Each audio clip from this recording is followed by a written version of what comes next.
नहीं है। जी प्रेम कुमार जी, सबसे पहले तो मैं आपको बधाई देता हूं कि इतना महत्वपूर्ण विषय जो बिल्कुल आम जनता से जुड़ा हुआ है वो आपने उठाया है। धन्यवाद सर। और वाकई में इस विषय पर गहन स्टडी करने की जरूरत है और वास्तव में इस विषय पर विचार करने की जरूरत है कि हर मामले में जनता ही दोषी हो जाती है, शासक प्रशासक कोई दोषी नहीं होता।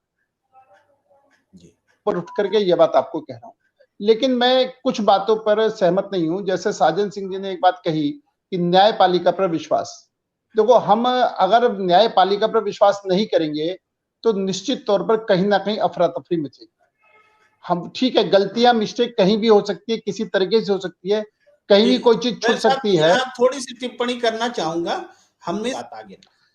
दूसरा, अभी बताया कि बहुमत की परिभाषा क्या है। जो आज का हमारा संविधान कह रहा है वो निश्चित तौर पर जिस पार्टी को स्पष्ट बहुमत मिलता है, राष्ट्रपति भी बाध्य है उसी पार्टी को सरकार बनाने के लिए आमंत्रित करने के लिए, राज्यपाल भी बाध्य है उसी पार्टी की सरकार को आमंत्रित करने के लिए जिसका स्पष्ट बहुमत है। हाँ, जहां पर स्पष्ट बहुमत नहीं है वहां पर जरूर जोड़ तोड़ की राजनीति होकर के और लोग अपनी सरकारें बनाते हैं, राजनीतिक दल अपनी सरकारें बनाते हैं।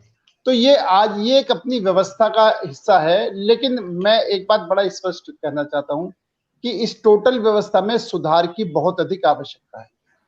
जब चुनाव सुधार की बात याद आती है तो सिर्फ एक ही नाम याद आता है, टीएन शेषन। टीएन शेषन ने आकर के चुनाव आयोग क्या है वो उसने बता दिया, उसने कितने अधिक सुधार करे हैं और उसके बाद में लगातार चुनाव में भी सुधार हो रहे हैं। चीजें लगातार जो चीजें आ रही हैं सुधार हो रहे हैं।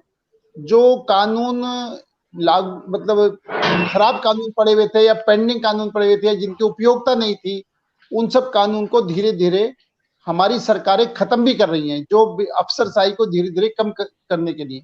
और आपने अब देखा होगा कि अब बहुत कुछ जो है हमारी सरकारें जो कर रही हैं कि वो ऑनलाइन करने के बाद में कि लोगों को, जैसे इनकम टैक्स का मामला भी है, आप सीधा रिटर्न भरो और सीधा आपको जवाब मिलेगी और कि आपका केस कौन देखा कौन नहीं देखा आपको नहीं पता। इस तरीके से आज के युग में बहुत कुछ परिवर्तन हो रहा है, लेकिन और अधिक परिवर्तन की आवश्यकता है और अधिक चीजों को ठीक करने की जरूरत है। और जिस तरीके से पहले जिस तरीके से पहले कहा जाता था कि ऊपर से 1 रुपया चलता है नीचे 15 पैसे पहुंचते हैं, आज ये बात कही जाने लगी ऊपर से 1 रुपया चलता है नीचे भी 1 रुपया ही पहुंचता है। इसको चाहे जनधन खाते की वजह से कह लो या कोई भी, बहुत कुछ सुधार हुआ है।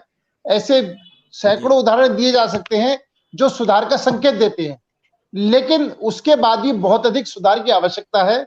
और मैं प्रेम कुमार जी की बात से बिल्कुल सहमत हूं कि ये भी एक निश्चित होना चाहिए कि अगर कहीं पर भी वो जनता की भी गिल्टी है तो जिस अफसर की देखरेख में ये हो रहा है, जिसकी ड्यूटी में ये हो रहा है, उसकी भी जवाबदेही फिक्स होनी चाहिए। नहीं तो निश्चित तौर पर जनता पिसती रहेगी और लोग मलाई खाते रहेंगे और इसकी भी बहुत अधिक आवश्यकता है। और मेरा बस इसमें यह है कि जितना जल्दी भी, और ये कोई राजनीतिक रूप में ना लेकर के, सभी जो भी हमारे राजनीतिक दल है, सभी राजनीतिक दल मिलकर के इस पर गहन स्टडी करनी चाहिए कि जहां जनता की जवाबदेही है वहां अफसर की भी जवाबदेही होनी चाहिए, उस प्रशासन की जवाबदेही होनी चाहिए। अनिल गोयल जी, फिर मैं आऊंगा। आपने कम से कम 2 बातें ऐसी कही हैं जो 2 अलग अलग कॉर्नर से मुझे लगा कि वो जवाब देना चाहते हैं। ये विचारों की बात होती है, हमेशा आदर करता हूं मैं अनिल भाई का। दरअसल देखिए, अभी जैसे सर अभी देवेश गुप्ता जी ने जो छोटा सा कमेंट आप अनिल गोयल जी से भी सुन लीजिए। जी अनिल जी। प्रेम जी, मैं रति भाई का बहुत स्वागत करता हूं, सम्मान करता हूं, लेकिन इस विषय को ये राजनीतिक रूप में ले गए, जबकि ये विषय राजनीति से ऊपर उठ करके इस चर्चा में चाह रहा था रहे। अब इसमें जैसे प्लीज देखो, अगर हम लोकतंत्र की हत्या की बात करते हैं तो 1975 में लोकतंत्र की हत्या हुई थी जब इंदिरा गांधी जी को कोर्ट ने अवैध घोषित कर दिया था। सर मैं लोकतंत्र की हत्या की बात नहीं कर रहा, मैं इंसानियत की हत्या की बात कर रहा हूं। इंसानियत की हत्या की बात कर रहा हूं, लोकतंत्र की हत्या की बात नहीं है। आप लोकतंत्र को तो एक तरफ दीजिए, लोकतंत्र को आपने खूंटे में डाल दिया, लोकतंत्र को आपने खूंटे में डाल दिया। मैं तो इंसानियत के कत्ल की बात कर रहा हूँ, इंसानियत का कत्ल हो रहा है और मुक्त दर्शक बन के तमाशा देख रहे हैं हम, मुक्त दर्शक बन के तमाशा देख रहे हैं। अरे भाई सुन तो लो। दूसरा जो मॉब लिंचिंग की बात कहते हैं, तो 1984 से बड़ी मॉब लिंचिंग नहीं हुई, जो खुद देश के प्रधानमंत्री ने कहा कि बड़ा पेड़ गिरता तो कुछ ना कुछ हलचल होती है, और खुल्लम खुल्ला कत्लेआम हुआ।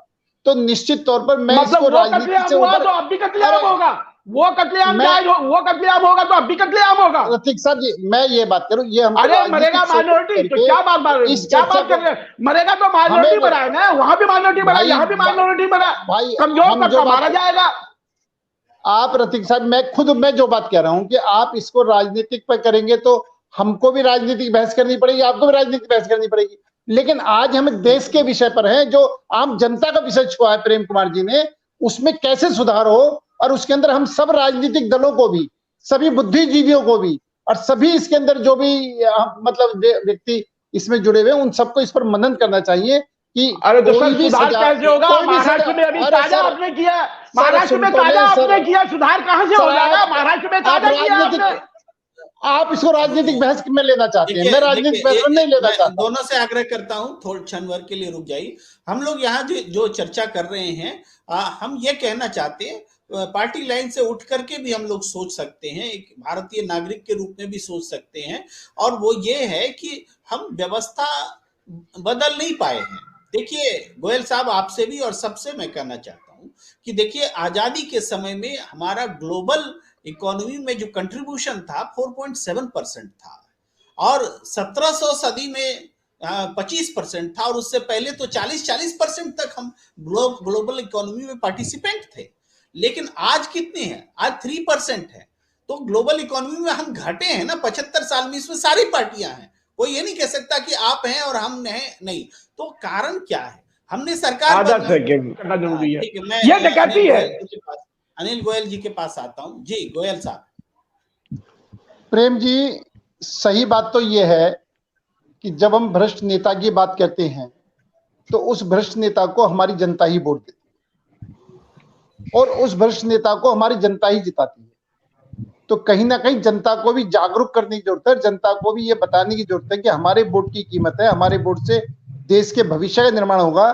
तो जिस टाइम हमें वोट डालने के लिए जाना है, तो जात पात धर्म, भाई भतीजावाद, परिवारवाद, क्षेत्रवाद, सबको हटा करके जिसको हम अपना भाग्य सौंप रहे हैं, अपना देश सौंप रहे हैं, ये सोचकर ये मतदान हो, और इसकी बहुत अधिक जागरूकता की आवश्यकता।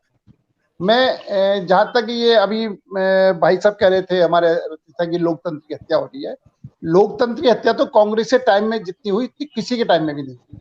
मुझको मजबूरी में कहना पड़ता, मैं कह नहीं रहा था, कहना भी नहीं चाहता था कि 356 का जितना दुरुपयोग कांग्रेस से टाइम हुआ था। अरे सर 356 की जरूरत ही नहीं है, 356 तो आज जो इस कॉन्स्टिट्यूशन में, अरे सुनिए 356 ये जो संविधान है ये देता है, लेकिन आपकी पार्टी जो कर रही है संविधान देता ही नहीं वो अधिकार आपको, आप तो वो कर रहे हैं जो संविधान आर्टिकल 356 तो संविधान के तहत होता है, आप तो बिना संविधान के कदम उठा रहे हैं यार, गजब कर रहे हैं। 356 की जरूरत नहीं है आज, 356 भी अप्रासंगिक हो गया आपके लिए, उसकी भी आपको जरूरत नहीं है, आपको तानाशाही कर रहे हैं।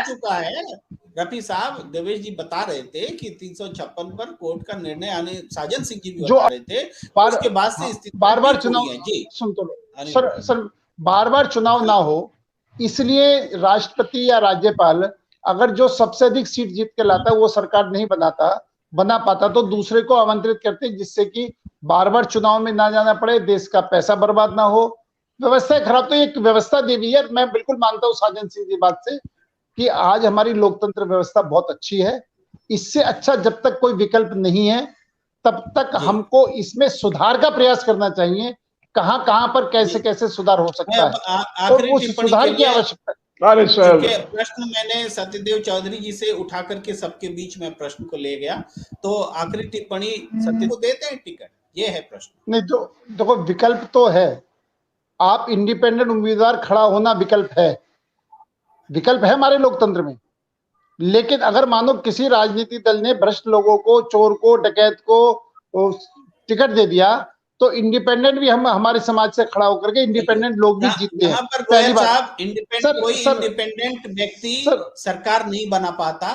नहीं, इंडिपेंडेंट से सरकार बनाने का कॉन्सेप्ट भी नहीं जुड़ता, परसेप्शन भी नहीं आता। नहीं, मेरा प्रेम जी, मेरा विषय क्या है कि अगर किसी पार्टी ने किसी भ्रष्ट व्यक्ति को टिकट दिया तो जनता के पास क्या विकल्प है, मैं उसका जवाब दे रहा हूं। और दूसरी बात, जहां तक है, जो भी सांसद या विधायक बनता है, जिसको सबसे अधिक वोट मिलते हैं वही सांसद वही विधायक बनता है। इसलिए अधिक वोट वाला विपक्ष में नहीं बैठा हुआ, जिसको अधिक वोट मिले वही सत्ता पक्ष में बैठा हुआ है। हाँ, ये अलग बात है कि आप विपक्षी ये बात कह सकते हो कि जो सरकार सत्ता चला रही है उसके पास 45% वोट है और टोटल विपक्ष के पास 55% वोट है, लेकिन क्योंकि सरकार को चलाने के ये एक अलग विषय है। और उस विषय पर जो विपक्ष है, क्योंकि वो एकजुट नहीं है सरकार चलाने में, कोई तो मापदंड तय करने पड़ेंगे, कोई तो रास्ते निकालने पड़ेंगे और उन रास्तों पर कोई किसी को अंतिम निर्णय मान करके चलना पड़ेगा। जैसे साजन सिंह जी ने कहा, बहुत अच्छा कहा कि जो व्यवस्था है उससे बेहतर व्यवस्था कोई सुझाव हो तो उस पर चर्चा हो, डिबेट हो, समझ में बात आती है और उसमें इंप्लीमेंट हो। नहीं तो जो व्यवस्था है उसमें जो जो सुधार हो सकते सुधार करना चाहिए। मेरा बस यही कहना है। इस पर कोई कानून है ही नहीं, कोई ऐसा संविधान ही नहीं है सत्यदेव जी, जो कानून से आप नहीं सत्यदेव जी, इस विषय आप देखो, ये विषय ही नहीं है जिस विषय को आप छेड़ रहे हैं कि जिसके वोट परसेंट, तो जैसे मध्य प्रदेश में बीजेपी का वोट परसेंट अधिक है लेकिन सरकार कांग्रेस ही बनी है, क्योंकि वहां पे सिर गिने जा रहे हैं। जो विधायक वहां पर हमें पार्लियामेंट चलानी है, वहां पर महाराष्ट्र में कितने सिर गिरे थे आपने? महाराष्ट्र में और गोवा में कितने सिर गिरे थे आपने? अरे सर, कर्नाटक में कितने सिर गिरे थे? कर्नाटक में कितने सिर गिरे थे? अरे सर, वहां की बात कर लेंगे पहले। मैं अगर कोई भी सदन, अरे सर मैं सर गिनती के अरे सर मेरी बात देखो, कोई भी व्यवस्था चलाने के लिए सर, कोई भी व्यवस्था चलाने के लिए, कोई भी कानून बनाने के लिए, कोई भी परिवर्तन करने के लिए सदन में बहुमत की आवश्यकता है। और सदन में बहुमत की आवश्यकता तो वो जोतने विधायक या सांसद जीत के आए उनके ऊपर ही फैसला होगा।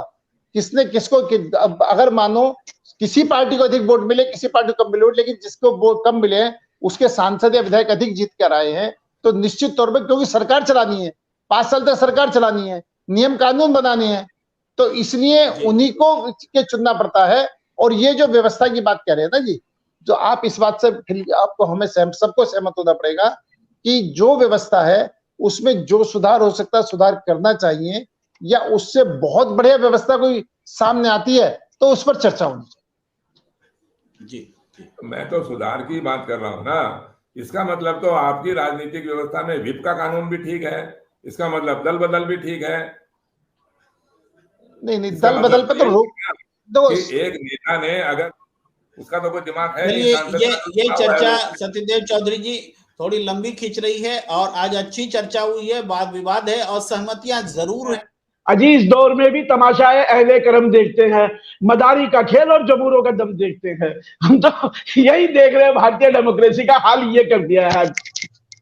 जी, तो बहुत बहुत शुक्रिया आप सबों का इस डिबेट से जुड़ने के लिए। साजन सिंह जी, आपका बहुत बहुत आभार। मोहम्मद रफी अता जी, अनिल गोयल जी, सत्यदेव चौधरी जी और देवेश जी जो अभी स्क्रीन पर नहीं है, आप दर्शकों का भी हम चर्चा करते रहेंगे, लोकतंत्र की आवाज को बुलंद करते रहेंगे, विकृतियों और खामियों को सामने लाते रहेंगे और सहमति असहमति जो है यहीं से कुछ अच्छा निकलेगा, इस उम्मीद के साथ हमें दीजिए इजाजत।